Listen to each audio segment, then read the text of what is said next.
Hi everyone, welcome to civils maestro. आज 13 अगस्त 2022 है। आज का करंट अफेयर एनालिसिस स्टार्ट करते हैं। पहली न्यूज़ आइटम जो है आरबीआई के बारे में है। आरबीआई ने अभी एक डिजिटल लैंडिंग के ऊपर एक फ्रेमवर्क जारी किया है, एक रेगुलेटरी फ्रेमवर्क जारी किया है डिजिटल लैंडिंग के ऊपर। सो आरबीआई का ये जो फ्रेमवर्क है, जो रेगुलेटरी फ्रेमवर्क इसने दिया है, वो डिजिटल लैंडिंग के मेथड्स को कंट्रोल करने के लिए, रेगुलेट करने के लिए बनाया गया है, ताकि जो ऑनलाइन वे से, डिजिटल वे से क्रेडिट डिलीवरी होती है, इन द सेंस कि लोन दिए जाते हैं, उसमें जो भी इश्यूज होती हैं, प्रॉब्लम्स होती हैं, उसको एड्रेस किया जा सके और कम से कम इश्यूज क्रिएट हों जब लोन को डिजिटल मेथड से दिया जाता है। सो आरबीआई ने स्पेसिफिकली आउटराइटली बोला है कि लैंडिंग बिजनेस सिर्फ वही एंटिटीज कर सकती हैं, ओनली दोज एंटिटीज कर सकती हैं जिनको आरबीआई रेगुलेट करता है और या किसी और लॉ के अंडर जो है रेगुलेट होती हैं। अब तीन कैटेगरीज की एंटिटीज आरबीआई ने बताया कि होती हैं जो लैंडिंग बिजनेस करती हैं। सबसे पहली एंटिटीज जिनको आरबीआई रेगुलेट करता है और उनको परमिशन होती है कि वो लैंडिंग बिजनेस अच्छे से कर सकते हैं। दूसरी टाइप की एंटिटीज जिनको किसी और स्टैट्यूटरी या रेगुलेटरी प्रोविजन के अंदर रेगुलेट किया जाता है और आरबीआई लेकिन उनको रेगुलेट नहीं करता है। तीसरी टाइप की एंटिटीज होती हैं जो outside the domain of any statutory और रेगुलेटरी प्रोविजन, जो आउटसाइड एनी रेगुलेटरी या किसी और कानून के, किसी भी कानून के अंडर नहीं होती। ना तो उनको आरबीआई, इसको आरबीआई करता है, इसको एनी अदर इंस्टीट्यूशन करता है, इसको ना तो आरबीआई करता है और ना ही अदर इंस्टीट्यूशन करते हैं रेगुलेट। सो ये तीन कैटेगरीज की एंटिटीज हैं। अब आरबीआई की गाइडलाइंस क्या है? सबसे पहले आरबीआई ने ये बोला है कि कोई भी थर्ड पार्टी इंटरवीन नहीं करेगी जब रेगुलेटेड एंटिटी, जो कोई भी एंटिटी जिसको आरबीआई रेगुलेट कर रहा है, वो रेगुलेटेड एंटिटी अपने लैंडिंग सर्विस प्रोवाइडर के थ्रू, डिजिटल लैंडिंग ऐप के थ्रू या फिर लैंडिंग करती है या लोन डिसबर्सल करती है या रीपेमेंट करती है, तो उसमें कोई भी थर्ड पार्टी नहीं होगी। डायरेक्ट जो लैंडिंग होगी या जो बिजनेस होगा, डायरेक्टली वो रेगुलेटेड एंटिटी और जो बोरोवर है उसके बैंक अकाउंट के बीच में होगा। थर्ड पार्टी का कोई भी इंटरवेंशन नहीं होगा। दूसरा कि जो भी लैंडिंग सर्विस प्रोवाइडर्स हैं उनकी जो भी फीस होगी वो डायरेक्टली रेगुलेटेड एंटिटी जिसको आरबीआई रेगुलेट कर रहा है उस एंटिटी को पे की जाएगी बाय द बोरोवर। ये जो लैंडिंग सर्विस प्रोवाइडर है ये खुद से कोई भी फीस चार्ज नहीं करेगा बोरोवर से। तीसरा बोला है कि रेगुलेटेड एंटिटीज जो हैं वो सारे के सारे कॉस्ट ऑफ डिजिटल लोन्स जो हैं वो अपनी एपीआर फॉर्म में, जो एनुअल परसेंटेज रेट वाला फॉर्म होता है, उसमें बोरोवर को डिस्क्लोज करेगा कि क्या through out the year cost of loan क्या रही है, डिजिटल लोन की क्या कॉस्ट रही है। उसके अलावा अगर रेगुलेटेड एंटिटी को किसी भी तरीके से क्रेडिट लिमिट को इंक्रीज या डिक्रीज करना है, स्पेसिफिकली इंक्रीज करना है, तो वो खुद से नहीं कर सकता है। उसके लिए उसको बोरोवर से डायरेक्टली एक्सप्लिसिटली उसको पूछना होगा और अगर बोरोवर उसको कंसेंट देगा, यस बोलेगा, देन ओनली क्रेडिट लिमिट जो है उसको इंक्रीज किया जा सकता है। उसके अलावा डेटा प्राइवेसी का क्लॉज भी इसमें डाला गया है कि आरबीआई ने बोला है कि रेगुलेटेड एंटिटी जो है वो सिर्फ नीड बेस्ड, जो डेटा इंपॉर्टेंट है कलेक्ट करना, सिर्फ उसी को कलेक्ट करेगी। बोरोवर के सिर्फ इंपॉर्टेंट डेटा को कलेक्ट करेगी जो रिक्वायर्ड है और उसके लिए भी उसको कस्टमर की कंसेंट लेनी जरूरी है, then only it can collect the data. ये था आरबीआई के बारे में। अब उसके बाद सेकेंड न्यूज आइटम आपकी है ओएनडीसी और सिडबी के बारे में। जो open network for digital commerce है, ओएनडीसी का मतलब है open network for digital commerce, इसने SIDBI, small industrial development bank of India के साथ एक एमओयू साइन किया है। मेमोरेंडम ऑफ अंडरस्टैंडिंग साइन हुआ इन दोनों के बीच में। इसका मतलब ये है कि ये दोनों इंस्टीट्यूशन जो है मिलके एमएसएमई सेक्टर को ई कॉमर्स मार्केट में, इस एमओयू में क्या कहा गया है कि इन दोनों ने मिलकर एमओयू साइन किया और बोला है कि ई कॉमर्स जो मार्केट है, ई कॉमर्स में हम एमएसएमई सेक्टर को और से और ज़्यादा पेनिट्रेट करवाएंगे, उसको और ज़्यादा ई कॉमर्स के ऊपर लेके आएंगे, जिससे कि ई कॉमर्स पार्टिसिपेंट्स हैं, जिससे कि एमएसएमई सेक्टर जो है उसका फायदा होगा। अब सिडबी और ओएनडीसी क्या है पहले ये देख लेते हैं, फिर क्या एमओयू की क्या डिटेल्स हैं वो देखेंगे। सबसे पहले सिडबी क्या है? सिडबी एक एपेक्स रेगुलेटरी बॉडी है। इसका मेन काम क्या होता है कि जो भी एमएसएमई फाइनेंसिंग कंपनीज होती हैं उनको लाइसेंस प्रोवाइड करना और उनको रेगुलेट करना, इसका मेन रोल, इसका मेन काम है। ये मिनिस्ट्री ऑफ फाइनेंस के अंडर आती है, हेडक्वार्टर इसका लखनऊ में है और इसका मेन ऑब्जेक्टिव रीफाइनेंसिंग है। ये एक रीफाइनेंसिंग इंस्टीट्यूशन है। ये डायरेक्टली लोन नहीं देता है किसी भी एमएसएमई को, ये रीफाइनेंस करता है उन बैंक्स को जो बैंक्स एमएसएमई को लोन करते हैं, या वो फाइनेंशियल इंस्टीट्यूशंस जो एमएसएमई को लोन प्रोवाइड करते हैं। ये 1989 में पूछा गया था। कई बार पेपर में क्रोनोलॉजी पूछ ली जाती है, तो ये क्रोनोलॉजी इंपॉर्टेंट है। सो 1989 में ये बनाया गया था। उसके बाद open network for digital commerce क्या है? ये एक फ्रीली एक्सेसिबल गवर्नमेंट का प्लेटफॉर्म है। ये अभी थोड़ा टाइम पहले ही इंट्रोड्यूस किया था गवर्नमेंट ने। सो ये एक गवर्नमेंट का प्लेटफॉर्म है जिसका एम मेन ये है कि हमें हमारे कंट्री की ई कॉमर्स मार्केट को और ज़्यादा डिमोक्रेटाइज करना है। अब इसको थोड़ा सा देख लेते हैं क्या होता है। पहले क्या होता था कि अगर एक पर्सन, सपोज करो, एक ई कॉमर्स प्लेटफॉर्म के साथ, इन द सेंस कि सपोज वो अमेजोन के साथ रजिस्टर्ड है, तो अगर उसको कोई चीज़ खरीदनी होती थी तो वो सिर्फ अमेजोन से ही खरीद सकता था। अगर उसको किसी और प्लेटफॉर्म से खरीदना है, इन द सेंस कि और एप्लीकेशन, यानी कि वॉलमार्ट से सपोज खरीदना है या फ्लिपकार्ट से खरीदना है, तो उसको दोबारा से फ्लिपकार्ट के साथ रजिस्टर करना पड़ता था। फिर जो फ्लिपकार्ट के ऊपर जो भी सेलर्स हैं वहाँ से फिर वो खरीद सकता था। लेकिन ई कॉमर्स, ये जो डिजिटल प्लेटफॉर्म है, इसमें क्या होगा?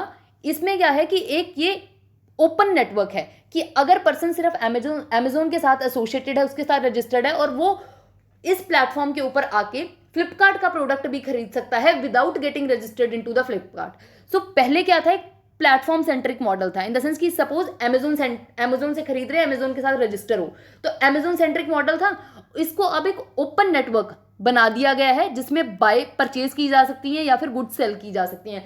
किसी भी बायर को या सेलर को सिर्फ एक नेटवर्क के साथ एसोसिएट करने की ज़रूरत नहीं है, वो अलग अलग नेटवर्क्स के साथ एसोसिएट करने की ज़रूरत नहीं है। वो सिर्फ एक नेटवर्क के साथ रजिस्टर होकर बाकी सारे नेटवर्क्स पे भी अपने प्रोडक्ट सेल कर सकता है अगर सेलर है, तो परचेज कर सकता है अगर वो बायर है।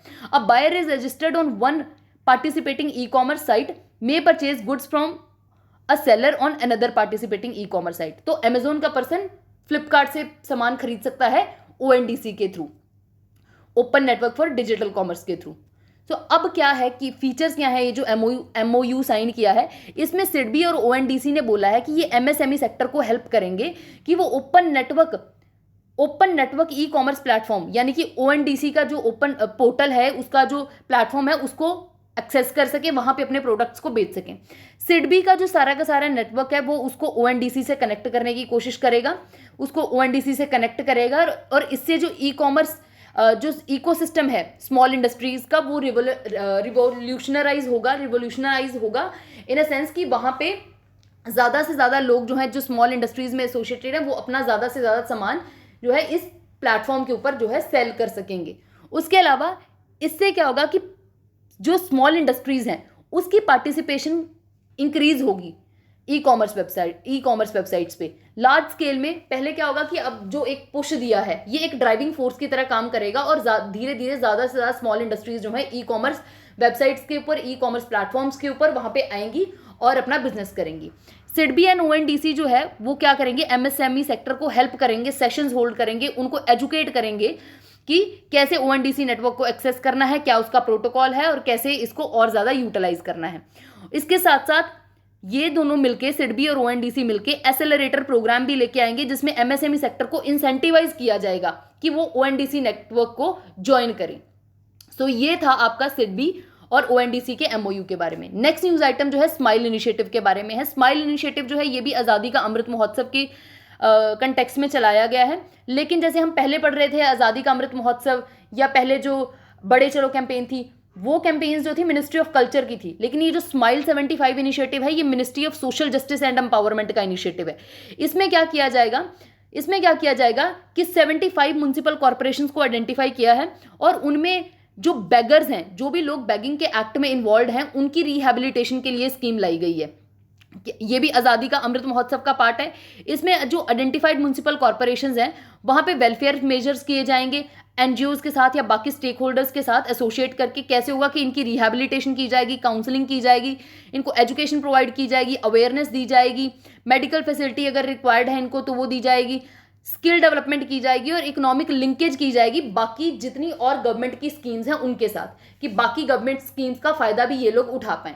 और ये स्कीम जो है 2025 टू 2026 तक ये इंप्लीमेंट की जाएगी ministry of social justice and empowerment के थ्रू, और इसमें 100 करोड़ रुपीस कि इन्वेस्टमेंट की गई है मिनिस्ट्री के अलावा। अब बैगिंग का थोड़ा सा स्टेटस आपको बता देती हूँ कि बैगिंग जो है कुछ एरियाज जो है वहां पे अभी क्रिमिनल एक्ट माना जाता है, जैसे दिल्ली है, मुंबई है, तो यहाँ पे ये बैगिंग जो है क्रिमिनल एक्ट है, हालांकि बाकी एरियाज में नहीं है। तो क्या होता है कि एक एक्ट था, Bombay prevention of bagging act, BPBA 1955 में लेके आए थे। तो इस एक्ट के अंडर क्या था, बैगिंग को क्रिमिनलाइज कर दिया था मेजर सिटीज में, मेट्रो सिटीज में जैसे दिल्ली और मुंबई में। और क्या है कि अगर सपोज करो कोई पर्सन बैगिंग की करता हुआ दिख जाता है, तो जो सोशल वेलफेयर डिपार्टमेंट है वहां के जो लोग हैं, ऑफिशियल्स हैं, वो रेड्स कंडक्ट करते हैं और पुलिस के साथ एसोसिएट करके रेड्स कंडक्ट करते हैं और जो भी बैगर्स मिलते हैं उनको पिकअप कर लेते हैं और उनको फिर स्पेशल बैगर कोर्ट्स होती हैं उनमें ट्राई किया जाता है। तो ये था स्माइल इनिशिएटिव के बारे में। स्माइल 75 इनिशिएटिव जो है ये बेगर्स के लिए है, बेगर्स की रिहैबिलिटेशन के लिए। नेक्स्ट न्यूज आइटम जो है बटरफ्लाई माइंस के बारे में है। अभी न्यूज आई है कि यूके की डिफेंस मिनिस्ट्री ने बोला है अपनी इंटेलिजेंस इंफॉर्मेशन के थ्रू कि जो रशिया है उसने यूक्रेन में PFM-1 सीरीज की बटरफ्लाई माइंस जो है यूज की हैं, डोनेस्क और क्रैमाटोर्स्क नाम की जगह पे, वहां पे। अब ये क्या है PFM-1, इसको बटरफ्लाई क्यों बोलते हैं, ये PFM-1 है क्या?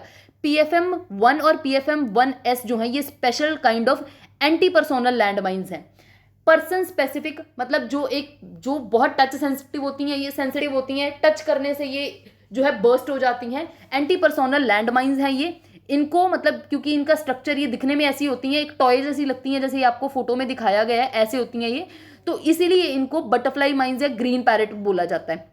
अब ये जो है ये इसका नेम शेप और कलर की वजह से इसका मेन अब दो तरीके की होती हैं ये, मतलब ये जो माइंस है एंटी पर्सोनल माइंस है ऑफ टू काइंड, PFM-1 और PFM-1S माइंस। PFM-1 जो होती है ये जो है ये टच सेंसिटिव होती है, लेकिन ये जो PFM-1S है ये सेल्फ डिस्ट्रक्टिव मैकेनिज्म के ऊपर काम करती है और इसको एक बार कहीं किसी जगह पे रख दिया तो उसके बाद 40 घंटे बाद वो खुद से ऑटो डिस्ट्रक्टिव मोड में आ जाती है।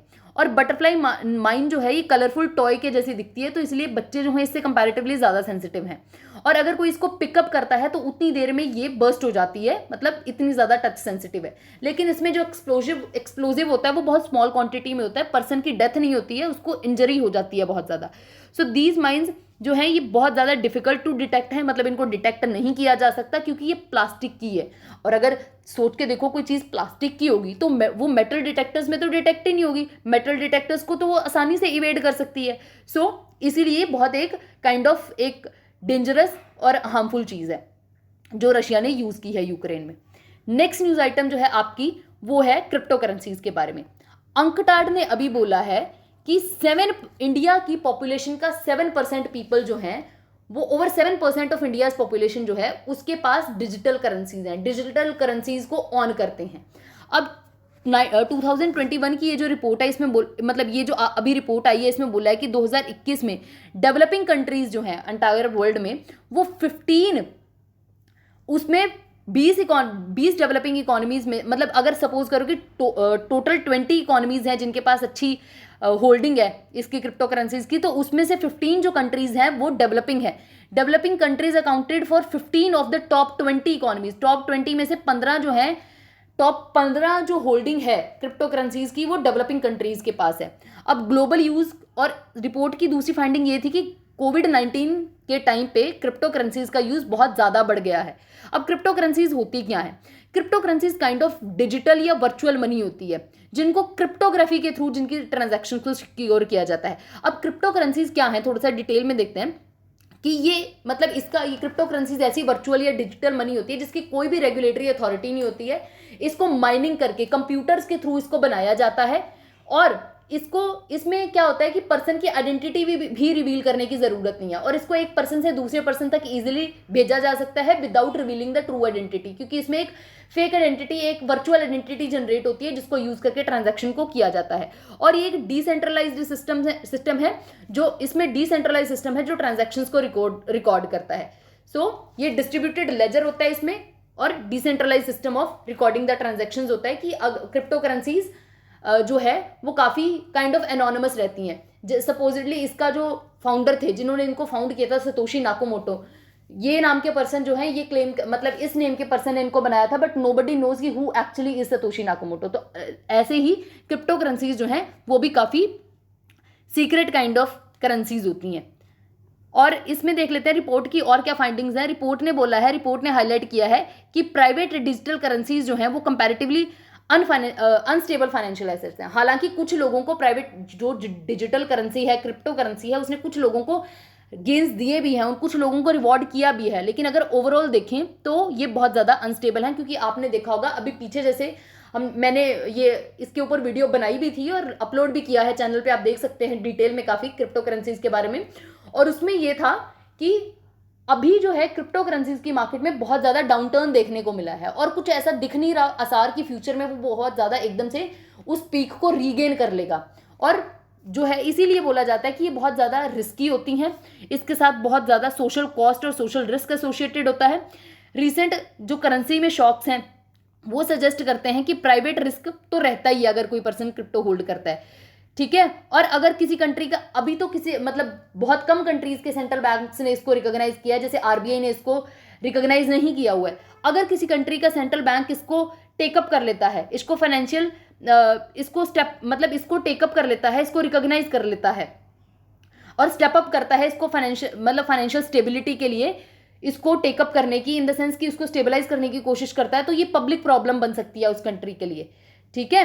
और हालांकि क्रिप्टो करेंसीज जो हैं अब लेकिन उसको बहुत ज़्यादा वाइड स्प्रेड पेमेंट के लिए यूज़ किया जाने लगा है। इवन अगर सपोज करते हैं कि इवन अगर ऐसी सिचुएशन आती है कि क्रिप्टो करेंसीज को बहुत ज़्यादा यूज़ किया जाने लगा, अभी तो इसको मतलब एक स्टेटस सिंबल की तरह या फिर इसको एक इन्वेस्टमेंट के पर्पज से लोग होल्ड कर रहे हैं। हालांकि कहीं किसी ना किसी लेवल तक इसको यूज़ भी किया जाता है पेमेंट्स के लिए, लेकिन अगर इसका यूज़ बहुत ज़्यादा हो जाता है इन अ सेंस कि जैसे आजकल हम डिजिटल जैसे हम पैसे एक्सचेंज करते हैं, जैसे हम मनी को यूज़ करते हैं, अगर उस सेंस में अगर इसको यूज़ किया जाने लगा तो उस केस में क्या हो सकता है कि अगर इसने रिप्लेस कर भी दिया डोमेस्टिक करेंसीज को, क्रिप्टोवाइजेशन बोलेंगे इस प्रोसेस को, जब क्रिप्टो करेंसी जो है कॉमन करेंसी को रिप्लेस कर देगी, तो अगर लेकिन ये हो भी जाता है तो उसके चलते भी किसी भी कंट्री की मॉनेटरी सोवरेनिटी जो है वो जेपरडाइज होगी। इन अ सेंस कि सपोज करो कि इंडिया में आरबीआई ने इसको रिकॉग्नाइज किया नहीं हुआ, देन ऑल्सो क्रिप्टो करेंसी लोग बहुत यूज किए जा रहे हैं, क्रिप्टो करेंसी अनस्टेबल भी है,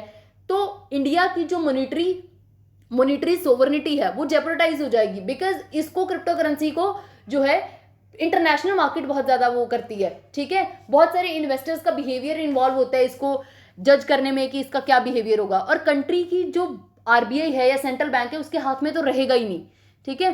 तो इसका बहुत ज्यादा इसलिए इशू है। सो ये था क्रिप्टो करेंसीज और इसकी जो फाइंडिंग्स आई है रिपोर्ट के अंदर उसके बारे में। नेक्स्ट न्यूज आइटम जो है, फ्रेंच गवर्नमेंट ने अभी शशि थरूर को हाईएस्ट सिविलियन अवार्ड से नवाजा है, उनको हाईएस्ट सिविलियन अवार्ड दिया है।